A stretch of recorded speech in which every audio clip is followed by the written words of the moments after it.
Now, images such as these ones behind me are a trigger in the battle for hearts and minds in Hong Kong and across the border on the Chinese mainland.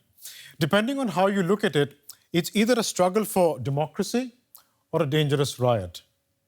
That battle of perception is also being waged online. And social media giants Twitter and Facebook have revealed that the Chinese government isn't fighting fair. They say posts such as these on social media are part of a state-backed disinformation campaign aimed at groups and individuals in the pro-democracy movement. Twitter has now suspended over 200,000 accounts and plans to ban advertisements from state-run media. Facebook has also taken action. It has also closed a number of accounts.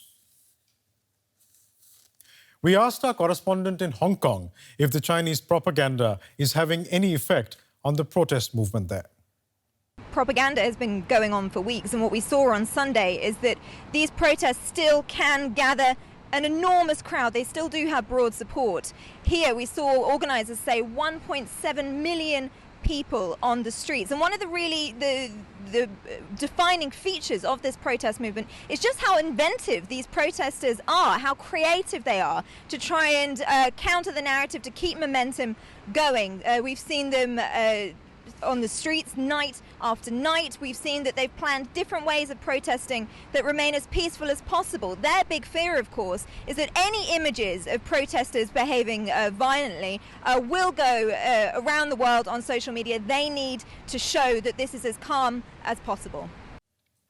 And DW's Cherry Chan is here with me in the studio for more on that story. Cherry, welcome. So what kind of posts were part of this whole disinformation campaign that we're referring to?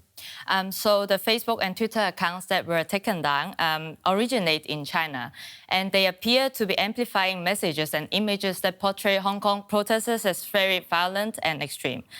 Here are some examples. We can see that posted by the Chinese-linked accounts. One of them says, protesters, IS fighters, what's the difference?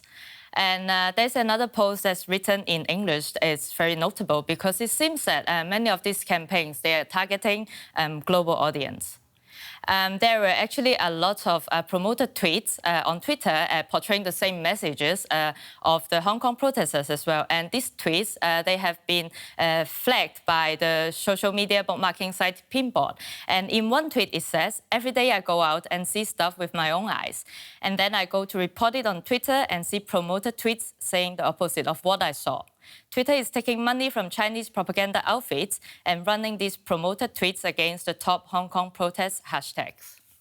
And what have Facebook and Twitter exactly done to combat all of this? So Facebook said it eliminated 7 pages, 3 Facebook groups and 5 accounts involved in the campaign. And Twitter also said that it deleted 936 accounts. And in the press release, it also said it would ban state-backed media from promoting tweets after they placed ads suggesting the protesters were sponsored by Western interests and were becoming violent. So even though many of these posts that we're seeing, they were not necessarily fake news, but instead they are really focusing on the violent nature of the protests, and they never talk about the real demands of the protesters. And so these social media platforms, they have made clear that they don't want to be part of any government's propaganda campaign. But we're talking about Facebook and Twitter, and as far as my understanding goes, these are banned in China. You can't really legally access them in China. Right. Facebook and Twitter, they are officially blocked inside China. And so people there instead, they would use their own social media services like WeChat or Weibo. And the content on these social media platforms, they're actually under very tight control. But then in Hong Kong, Facebook and Twitter, they are freely accessible. And these Facebook and Twitter activities by the Chinese government really shows that Beijing is trying to change the narratives on the international media. I just have to ask you, I mean, I know that you yourself are originally from Hong Kong, and Hong Kong has enjoyed a fair degree of freedom not seen on the Chinese mainland. Do these tactics actually work with, say, people of Hong Kong?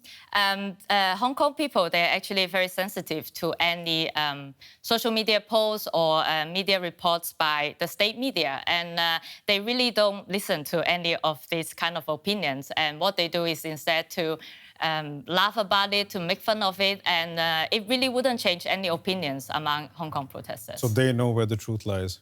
Cherry Chan, thank you very much for coming into the studio and breaking that down for us.